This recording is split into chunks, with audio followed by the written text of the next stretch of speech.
Thank you, everyone, for being here. Thank you, thank you. We're gonna get started, and sorry for starting a little late. I think there was some schedule pushback by 10 minutes, so we will finish in about 15 minutes. And if there are still people trying to come in, there are just some seats in the front. Yeah, so there are some seats in the front, so welcome to come to the front as well. Wow, my name's Ray. I'm a developer advocate for the Google Cloud Platform. It's very, very wonderful to be here. It's my very first time in Portugal ever, so this is fantastic. And congratulations to JNation, the conference, and thanks for having me here. I do a lot of things with the community, so I tend to bring some of the latest and greatest technology that Google Cloud has to offer to the developers all over the world, and also open source projects as well. And one of the things I actually work on is Spring Cloud GCP. So this is a Spring Boot starter that can help you get started really, really easily on some of the Google Cloud services. So if you are ever interested, just go and try it out and let me know how you like it. But the best way to contact me, if you have any questions, any feedback, please let me know on Twitter @Satanism.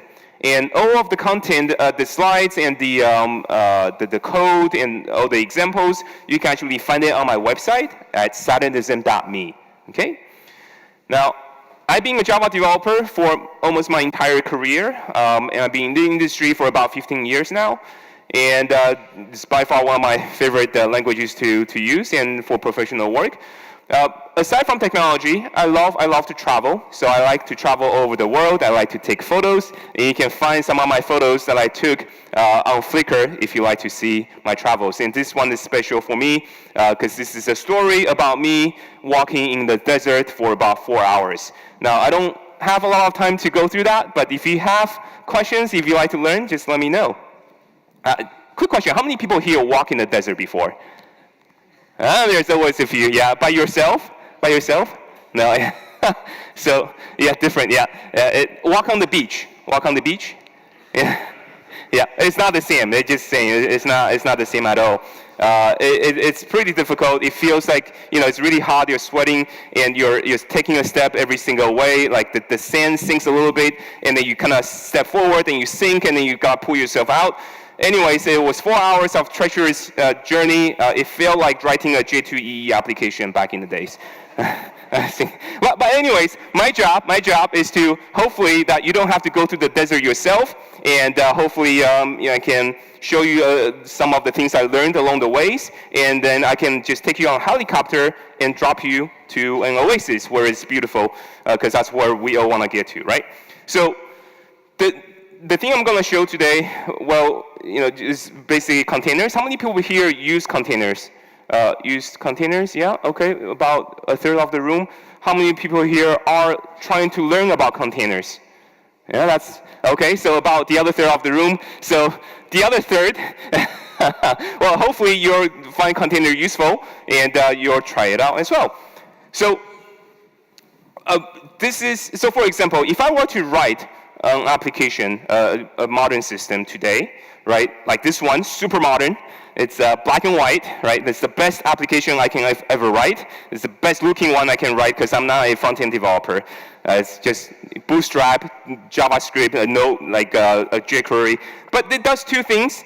It has the guestbook in there, and it says hello to you, right? Best of the two demo application you can fuse together. Now, typically, when we want to write this application, we will break it down into smaller components, right? Maybe we have a service, the hello service that has the jar that actually just says hello to you, and the guestbook service that just interops with the MySQL database that does the CRUD stuff. And then you have the guestbook UI, the front end, and then you talk to the SQL database and all that. Now, typically, in the traditional deployment, this is what we do. With all of these components, we put together into a single deployable maybe it's a war file, maybe it's a year file with all of these individual component services in jar files we put together into a single package. We consume it via just class path, and then we deploy this entire package onto a machine so that people can use it outside of the company, right? So people can consume this application. Experience tells me the bigger the year file, the longer it takes to deploy, the longer I have to stay up at night, right? But that's not the whole issue. The problem is when we want to deploy this application into the production environment, what do we actually have to do? How many people here will take, say, less than 2 weeks for you to get a production environment and go to production in 2 weeks? Anyone? Yeah, a few. Yeah, very few, very lucky few. How many people here would take more than 2 weeks? More than 2 weeks? Yeah. Hopefully a lot. Yeah. And I see only a few people go to production here, right? I'm just kidding. Yeah, but typically, in my experience, it took about maybe 9 months because we have to give the business a reason to buy some of these machines. We need to tell them how much capacity we need even before we know what the project is. And we'll just be like, I don't know, maybe 24 machines, for prod and 12 for staging and so on and so forth, right? But that's not the whole story. The problem is that they have to be procured and also installed, right? And somebody would have this long documentation on how exactly to set up the machine so that it can run this very special application. And this document is probably written by somebody on your team or maybe yourself that has all the details on what operating system you need to use, what underlying Java JVM package you need to install, what system libraries you need to have, and then what application server you need to run, which version of it do you need to have, which XML files you need to deploy, what configuration things you have to do, and then finally, you put the year file or the war into the deployment environment. And the very first time you deploy, in my experience, it usually doesn't work the first time, right? It's just like, oh, I don't know what happened. Then you have to go back and check every step along the way to figure out, did somebody make a mistake in producing this environment? That's just one machine. And then you have more, right? And if you're lucky, you get to script it out, and maybe that becomes easier. But if somebody makes the mistake, it will, make the mistake on all of the machines as well. And this is where containers is, becoming really popular and very useful, right? Because rather than having somebody else to set up this runtime environment, it really gives the developer, us, to define what that environment is and should be. And we get to control everything above the kernel. So for example, what system libraries we need to use, we can put it into the container. Which application we want to use, we can put that into the container. Which Java version do we need to use, we can put that into container and so on and so forth. And finally, the application we want to have. And this multiple things will be fused into a single container image that you get to use. And that's what people will deploy. And so whoever is doing this deployment, they don't have to set up the machine like that anymore. They just need to make sure it can actually run containers, because the container actually has everything you need, your runtime environment and application, okay? And these are layered together, which I'll get into later, okay? So now every machine can be the same. They just need to have a kernel and be able to run containers. And now you can just deploy containers on all the machines without having to go through some of those complicated steps. Now there's a little bit more to that, right? So containers in general, they will give you a way to isolate your process. So your application will be running maybe alongside of other applications as well, like multiple services could be running together on the same physical machine, the physical environment. But if one of the machine or one of the application, maybe the one I wrote, I added a bug in there, so it's consuming 100% of the CPU. Then what happens? Well, if you don't have any isolation, that process will eat up 100% of the CPU, and the other services running on the same computer will not be able to operate anymore, and they will eventually not respond and potentially even just go away because they have to quit and they got killed by the system.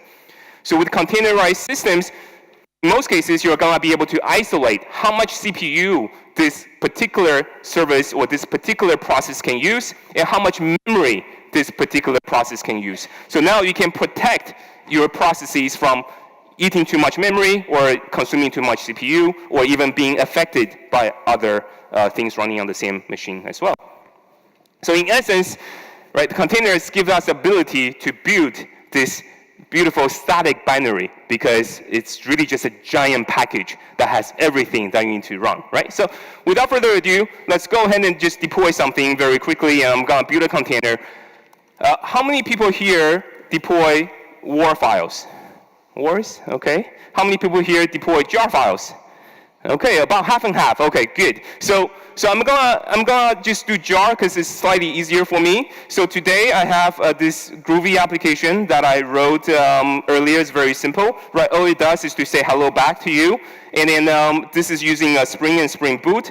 And to get this into a package, all I need to do was to do something like Spring with a Spring CLI. I can do something like Spring jar and hello world.jar, and then give it the file I want to compile. And this is going to create a jar that has everything that I need to run.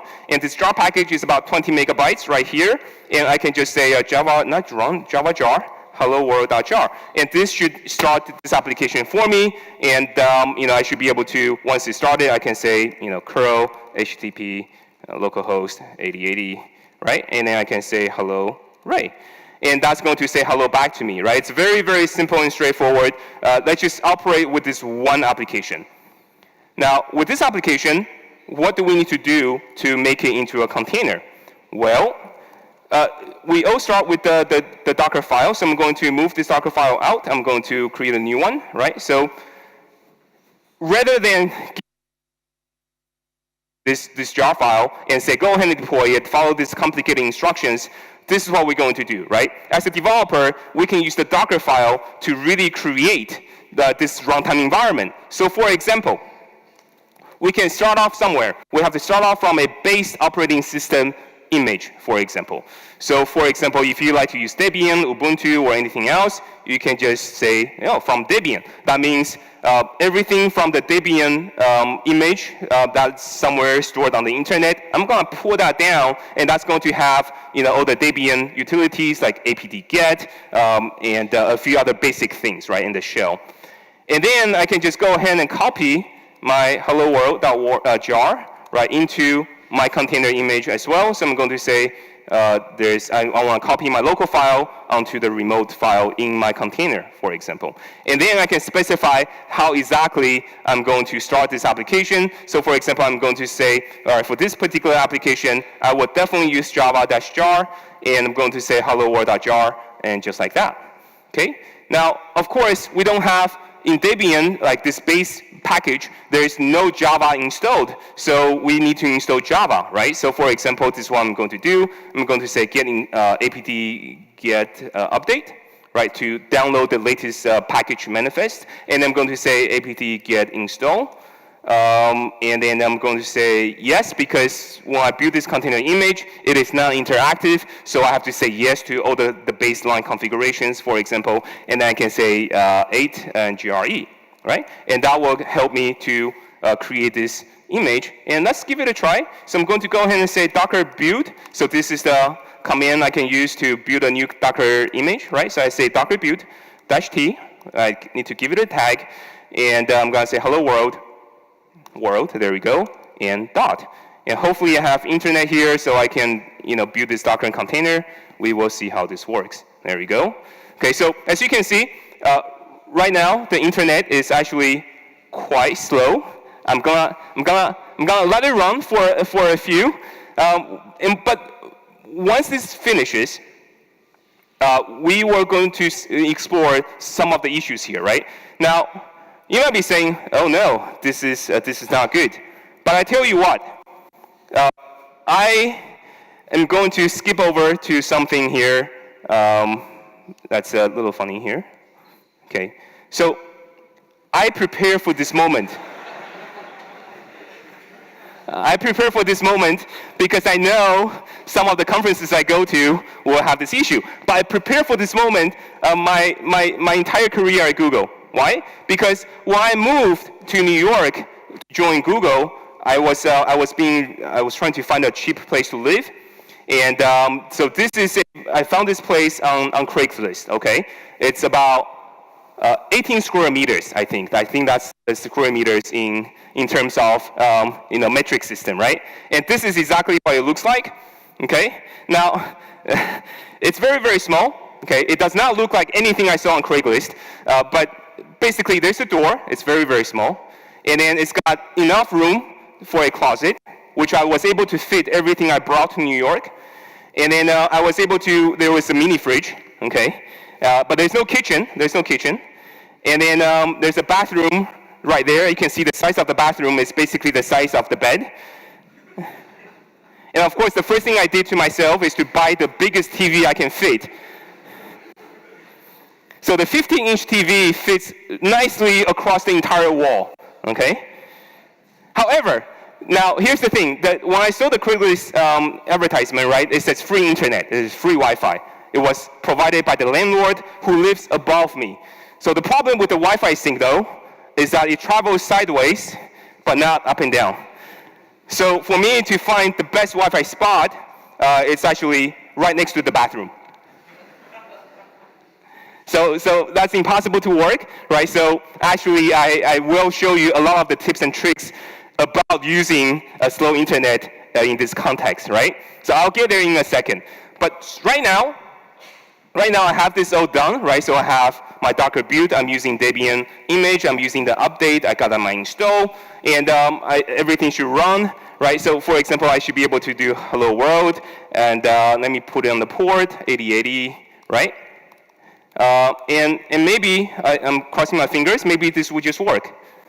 There you go, right? So Docker Container Butte, right? And that's it. We're done, right? Whew.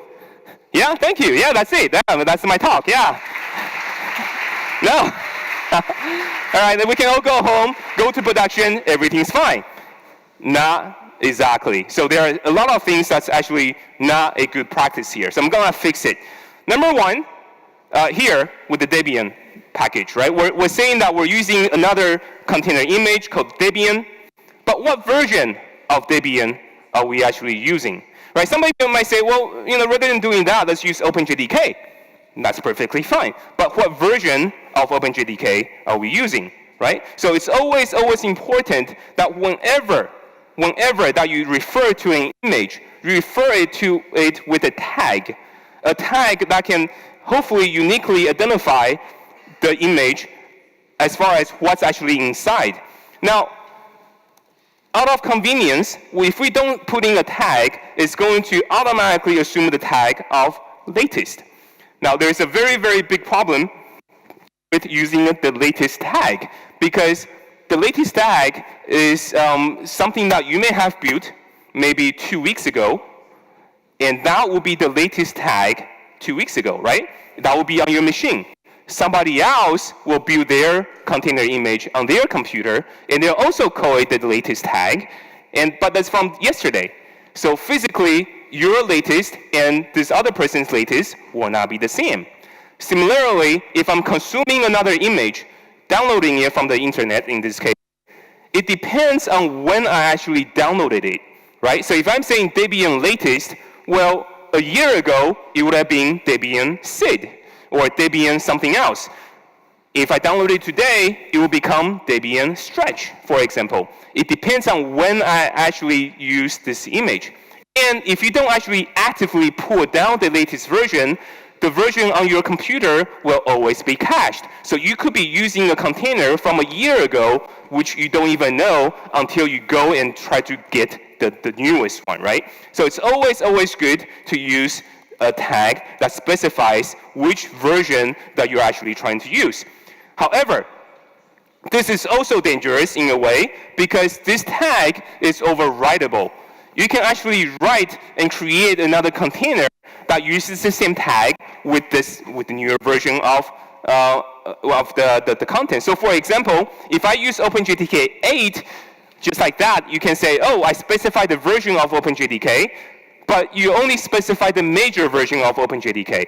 What actual version are we actually using? Is it OpenJDK 8, 1.21, 1.41, 1.61, or something else?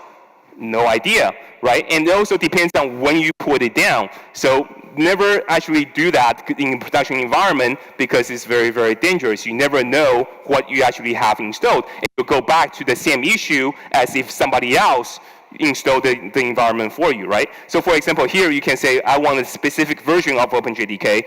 You can go and find the specific tags. Now, another note on this is that on the internet, on Docker Hub, for example, it's very, very easy for you to find some of these pre-built images. However, very rarely do I actually ask what's inside this container, right? You have to be very careful about it because just recently they found that there were some malware in some public images that people can use. So if you ever want to use a public image like this, just make sure you fully understand what it goes inside of it, how it's actually built, what was the original Docker file that created it, and can you actually trust the source of this image, okay? So for my example here, I'm just going to continue to use the latest one. Well, actually, I need to use stretch, right? Here, the next two things is also not particularly good because in Docker, when you build a container, every command line that you run will create an image layer, okay? So it's going to have at the bottom of the layers, the base system, which is Debian stretch. And then every time you run something, it's going to create another layer on top of that that masks the file system underneath, or it's a union of it, right? So when I say apt-get update, what that's going to do is to download the metadata, package metadata from Debian. That could be 15 megabytes large or something, right? So now you have the base image, which is 100 megabytes, the update, which could be, I don't know, like 20 megabytes, and then we do the install, which is going to download the package and also unpack it, right? So now you have another layer, and then finally you copy the file, you have another layer, and so on and so forth, and so this kind of builds up. Now we can actually see and explore the layers if we say Docker history, and we go to Docker history hello world. And here you can actually see the different layers that's actually being built.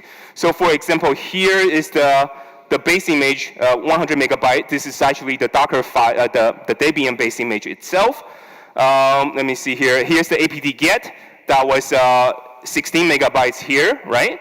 And then when I install OpenJDK, it becomes 400 megabytes, right? And then finally the application, which is about 20 megabytes. When you deploy this application, potentially you're going to looking at downloading almost half a gigabyte just to run the app. That's because the runtime environment is fused with the actual application.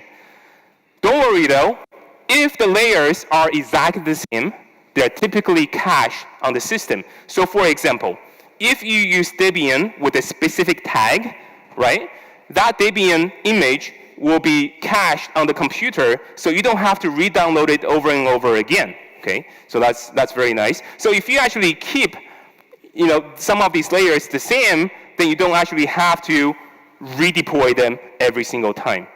However, if you say, oh, let me save some space. Let me go ahead and save some space and say, I want to get rid of some of the files that was installed after the fact. So for example, I want to get rid of the metadata that's 20 megabytes large. I can do something like I need to delete var lib apt lists, for example. So this directory has all the metadata. If I do it this way, it's going to create an image layer that has the metadata. It's going to create a layer that has JDK, and it's going to create a layer that says the previous layer, I need to delete these files.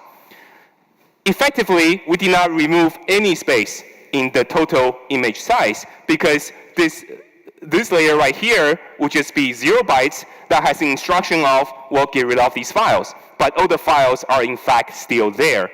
That's why when you're building a Docker container, one of the things that you want to do is to potentially combine all the commands that's relevant together, something like that, right? So that you can actually produce everything in a single layer. And this combined layer, right, this one single layer, will have just enough data to run OpenJDK, okay? And similarly, if you want to install as little things as possible, then you say something like no install recommends, for example, and that will remove some of the installations of things that you don't actually need. It's just recommended, but you don't need. And similarly, if I were to build this container image again, it's going to rerun this command line over and over again, right? Unless if this layer is actually cached. So for example, if I go up, if I run this build again, it's going to take a little time to operate, but I'll fix it in a second. But if I were to run this command line again, right, this is going to run apt-get, again, download all this stuff. If I were to run it the second time with exactly the same command line, the layer is actually cached, okay? So on your computer, you actually have computed and generated a layer that has run this command. However, if a year from now, you still have the same computer, right? And you run the same command again, and if this layer is still cached, you will not actually get to download the latest and greatest of your Debian packages at all, right? Does that make sense? Because they're all cached. It's trying to be effective in terms of getting you to build a container very quickly. But if you have a CI/CD pipeline, if you have a Jenkins server, for example, that's doing this build over and over again, and if you actually have the Jenkins pipeline from last year, and you're doing the same builds, all of these things are going to be cached. You never actually effectively downloaded the latest patches to your base image. So be careful.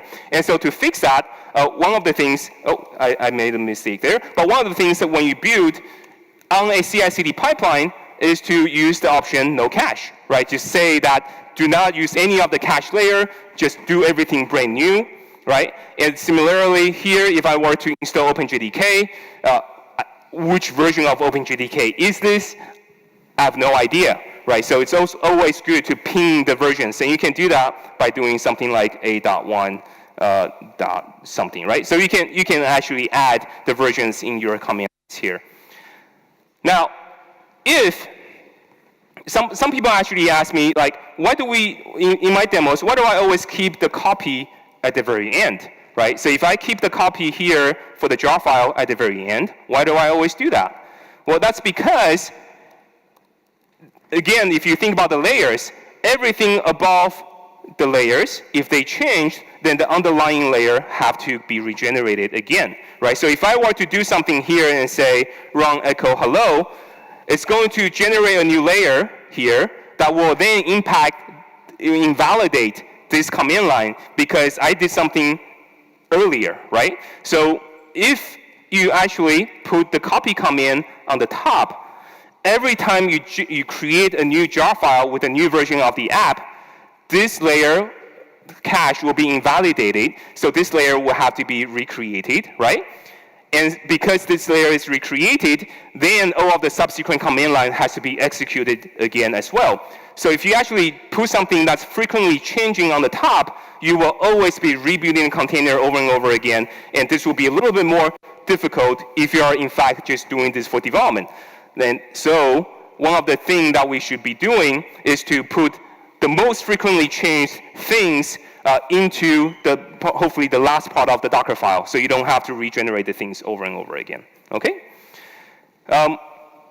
So that is just a few things. And one of the most misconception about containers is that when the application is running inside the container, it feels like that it's running inside of its own environment, right?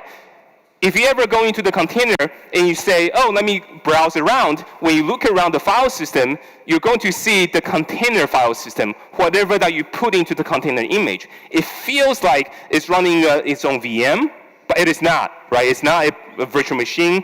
It's just sandboxed by the basic Linux constructs.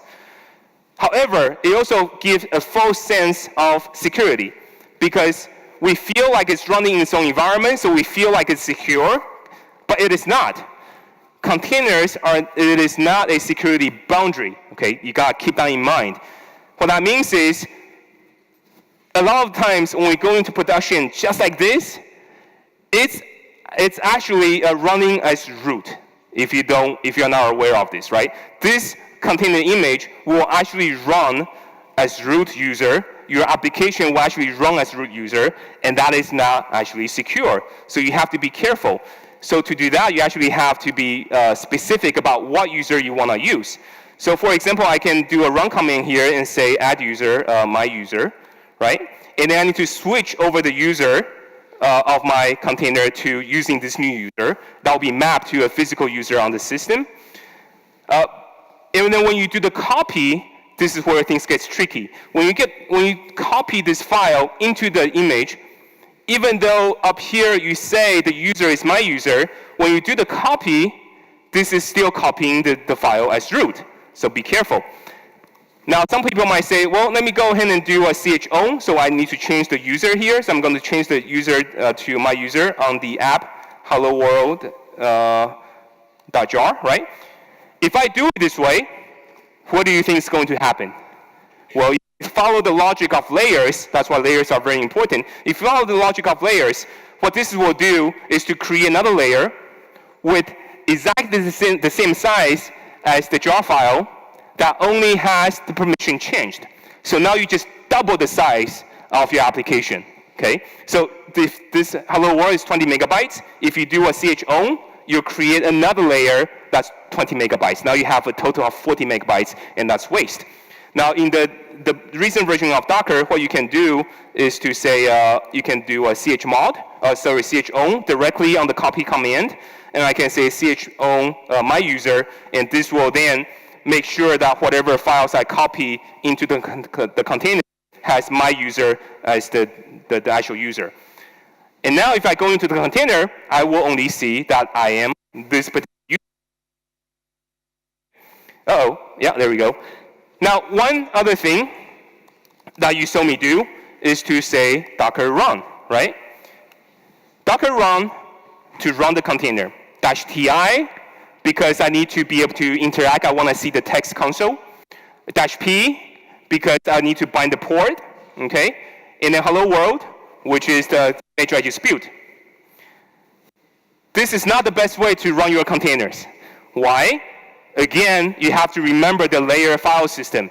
Every time you do a container run, it's actually going to create another layer specific to that particular instance of the container run that you just did, okay? If I do this, if I quit, the file system, the layer that was created, will still be there on your file system. And this is where, for a lot of people, after running containers for about 2 weeks, your file system just becomes out of space. It just blows up.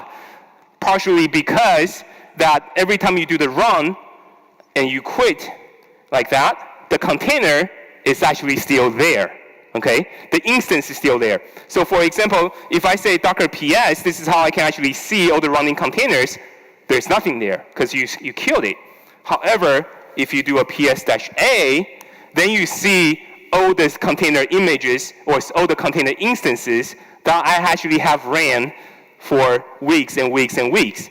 And every single one of them is going to take up some space, and eventually you're going to be running out of space, right? So if anything you take away from today is that when you do a run, always use --rm. What I will do is to create this temporary file system for your container instance to hold the data, and then when you're done, you actually get rid of it for real, okay? If you don't do it this way, you're going to end up like me with container instances still lingering around, being stale, like nobody knows they're there until I run out of space on my disk.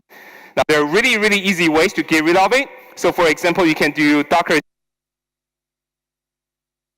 find the container images or layers that's actually not being used and getting rid of it from your machine so you can reclaim some of the space, okay?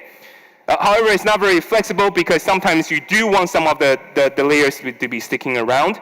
And this is where we have some other utilities you can use. One of them is called, Spotify has a Docker GC. So if you think about garbage collection for heap, Docker GC is just garbage collector for Docker containers. Let me see if I can find it somewhere. Sorry. So I'm going to say Docker GC. There we go. So there's Spotify has this little utility called Docker GC, and this is what you can use to reclaim space on your machine. Okay. Always do docker run -rm. That's going to be super, super useful for you. Now, specifically for Java developers, there are plenty of utilities and Maven plugins that we can actually use to build our images. So rather than using Docker build all the time, there are some of the Maven plugins we can use. There are several plugins, actually. I'll tell you which one I actually prefer. So there's the Spotify has a dockerfilemaven plugin. Just so you know, on this page, they tell you not to use it anymore. So that's because they have the same company has created another plugin called dockerfilemaven plugin, and that is the one that you should actually use. So there we go. So it's called dockerfile plugin. This is the one you can use. You can tie it into your Maven build process. You can say Maven package. You can tie it into the execution phases, and now you can actually build container as you're building your package as well. When you build this container, however, you have to be careful again, what tag do you actually use? So if you don't specify anything, it's gonna build to the latest tag, right? So when you build it, it's gonna be latest. When I build it, it's gonna be latest. Then the question is, which version do we actually wanna use? Whenever you use a plugin like this, you always wanna combine it with another plugin, like the build number plugin or the git commit plugin, so you can actually get the build number or the hash, the git hash, that's associated with the source code, so that when you build this container, you can tag it with the branch name and also the git hash.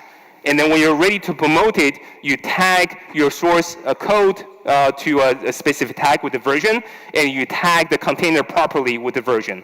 So whenever you use the Maven plugin, you should always think about how you want to tag it, and it's better to use in conjunction with another plugin like a git commit plugin, okay?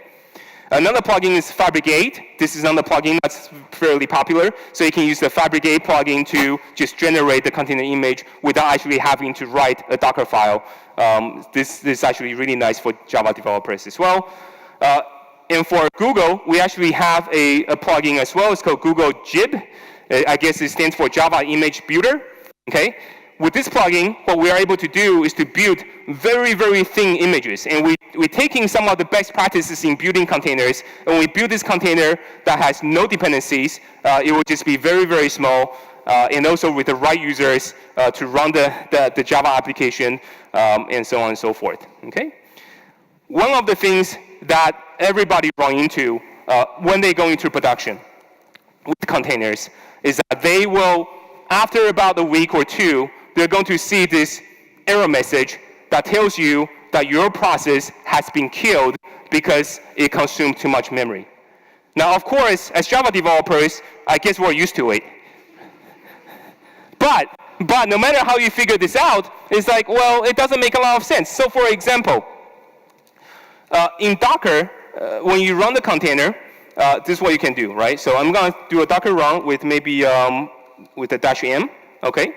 So I'm going to find another -m come in here that I can use. -m. No? Okay. So what I'm going to do is I'm going to say docker run ti -m. That means limit this process to be able to use just 1 GB of the RAM. Okay? And I can also specify how much CPU I can limit this process to use. So I can say for this process, for this container instance, I only want to use 2 CPUs. And then I'm going to use --rm because that's the best way to run the container so I don't eat up my space, right? And I'm going to run OpenJDK 8 image. I don't know which version this is. It's the latest one, right? And I'm going to say Java and print the flags final, okay? And so what this will do is to show me all of the configurations that the JVM will take up by default, okay? So here I'm saying I have 1 GB of memory this process can use. And if I actually say, hey, let me check out the max heap. What is the default max heap here? If I see the max heap, let me.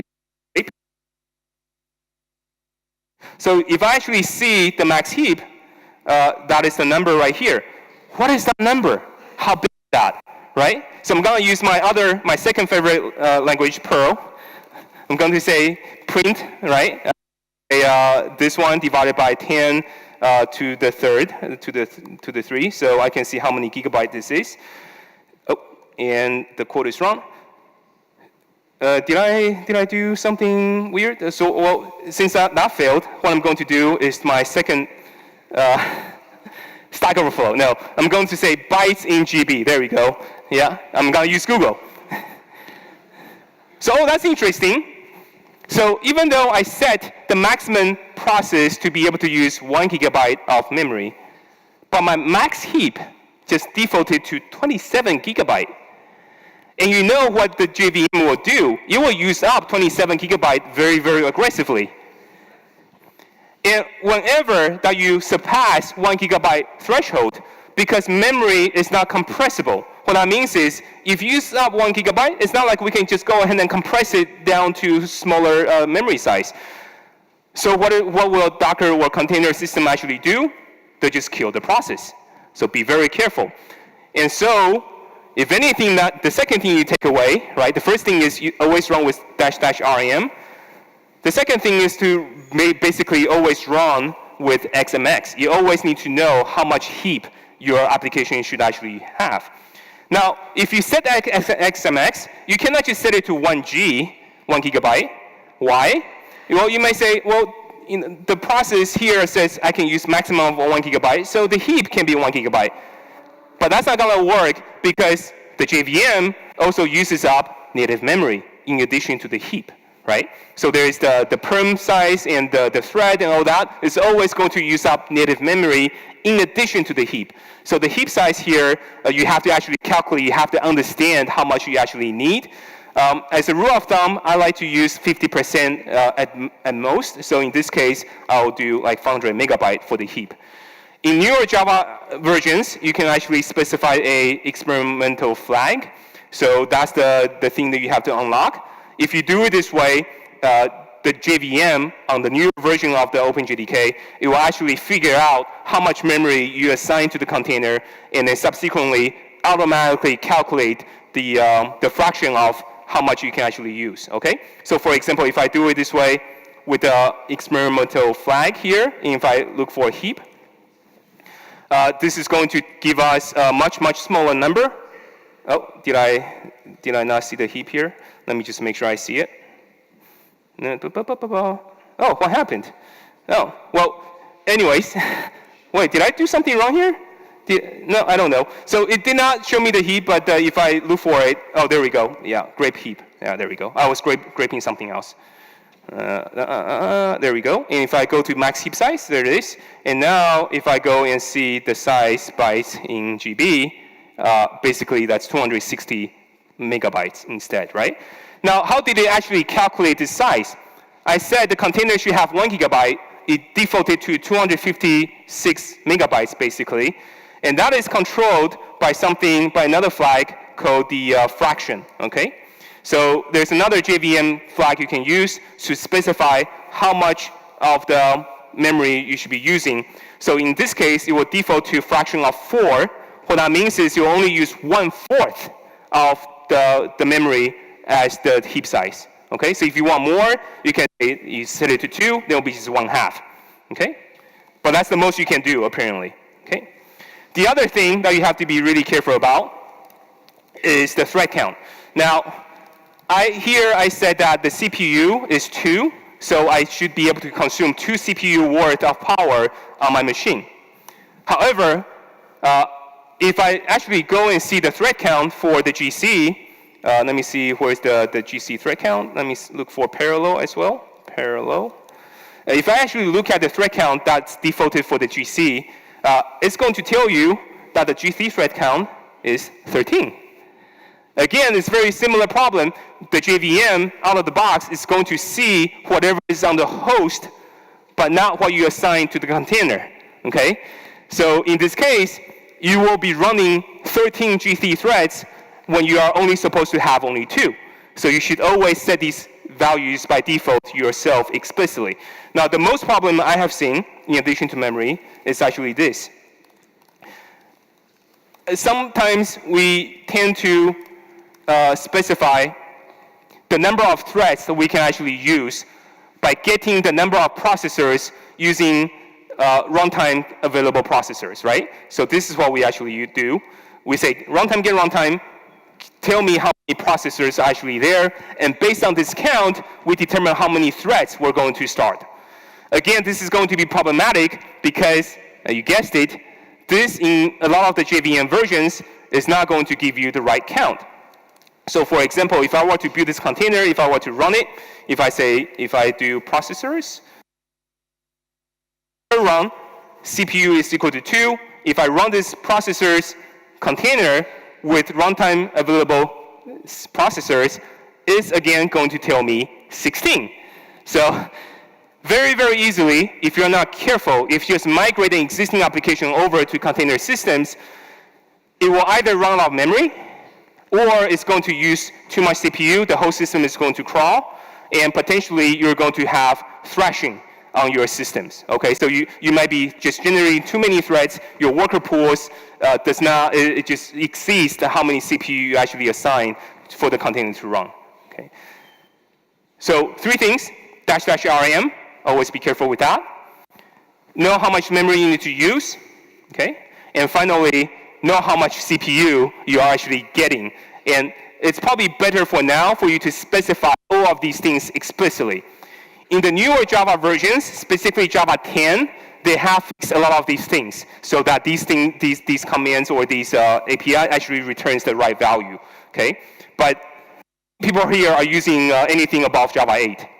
Yeah, that's what I thought. So if you're using Java 8, you guys explicitly specify all of these things. Now, like I said earlier, that I live in this very, very small apartment. Just to show you how small this apartment is in context, right? We're talking about containers here. This is the standard size containers I found on Wikipedia, okay? And my apartment fits neatly here.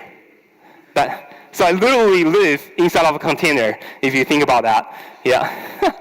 Again, very slow internet, and as part of my job, I travel a lot. I'm always on the airplane, on the train.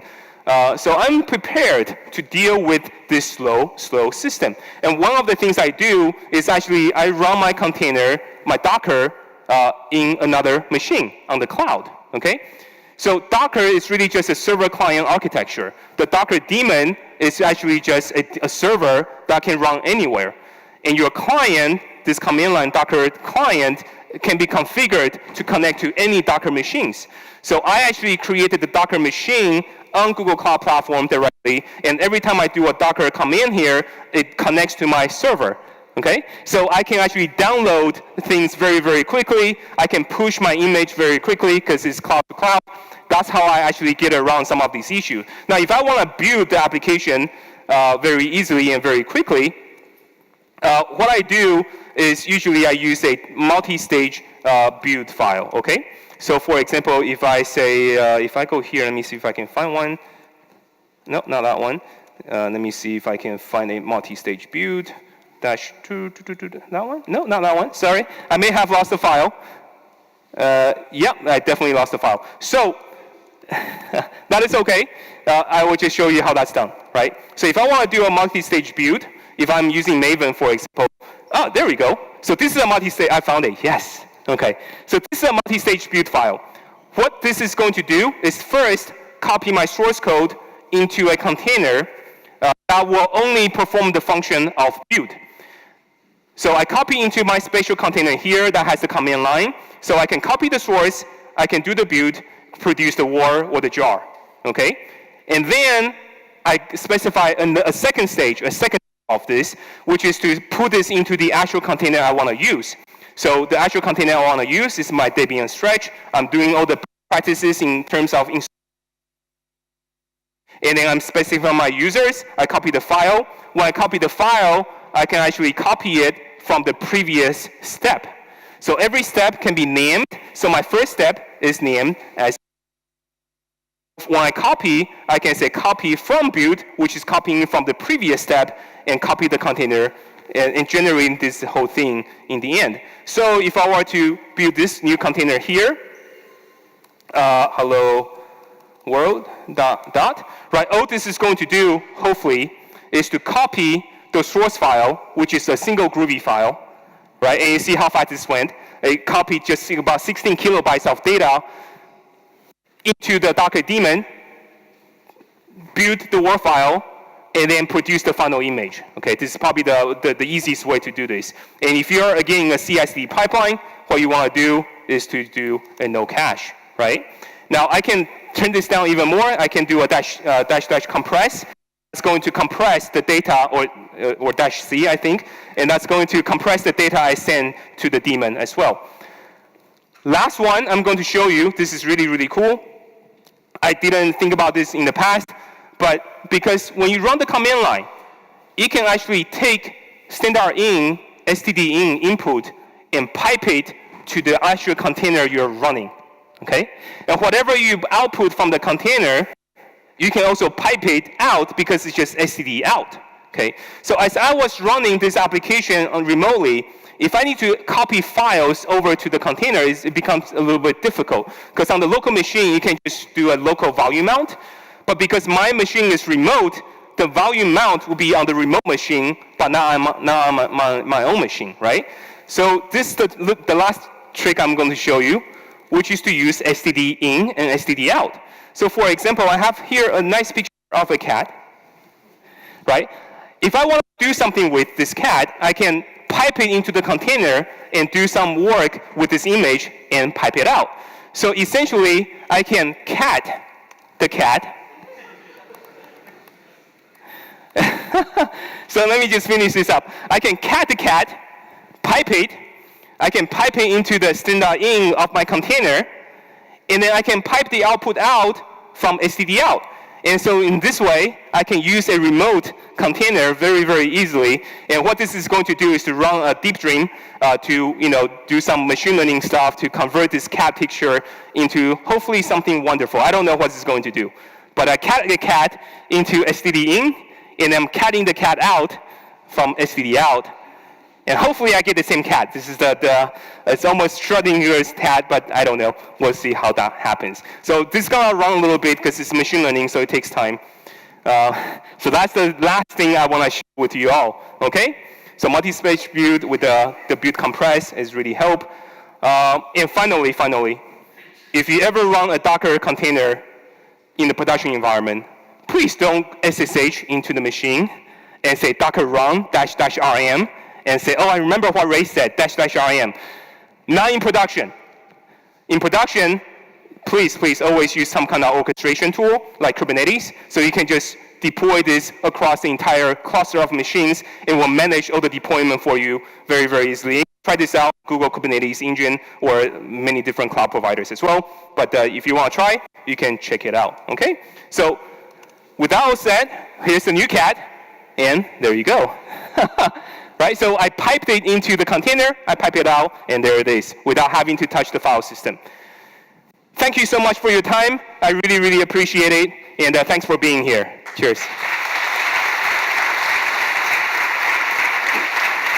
Thank you. If you have any questions, I'll be outside. You can also find my examples here at sundaysm.me/talks. Okay? Have a good conference, everyone.